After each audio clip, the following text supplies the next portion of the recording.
Principal Lahore general अस्पताल Ameeruddin medical college professor Alfareed Zafar ने मरीजों के मसाइल के फौरी अजाले के लिए इदारे में खुली कचहरी मुनक्कद करने का फैसला कर लिया। जनरल अस्पताल में मरीजों और मुलाजमीन के फलाह के लिए वज़ीर आला पंजाब मरियम नवाज शरीफ की पॉलिसी के मुताबिक खुली कचहरी होगी। 1 जनवरी 2025 से रोज़ाना एडमिन ब्लॉक में सुबह 10 ता 11 बजे तक शहरी खुली कचहरी में आ सकेंगे। जनरल अस्पताल में principal Ameeruddin medical college professor Alfareed Zafar शहरी और मुलाजमीन के खुद मसाइल सुनेंगे। इस हवाले से खुली कचहरी का नोटिफिकेशन जारी कर दिया गया। प्रिंसिपल प्रोफेसर अलफरीद जफर ने डॉक्टर यहिया सुल्तान को कोऑर्डिनेटर मुकर्रर कर दिया। प्रिंसिपल प्रोफेसर अलफरीद जफर ने कहा कि खुली कचहरी के इनेकाद से इदारे की कारकर्दगी में मजीद निखार आएगा।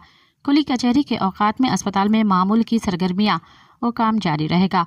उन्होंने SM, नर्सिंग इंतजामिया, social welfare officers, blood bank अमले और दीगर डॉक्टर्स को दफातर में रहने की हिदायत जारी कर दी। मज़ीद ख़बरन ऐं तफ़सीलात लाइ विज़िट कयो असांजी वेबसाइट www.awamiNewsHD.com ऐं ॾिसंदा रहो अवामी न्यूज़ HD।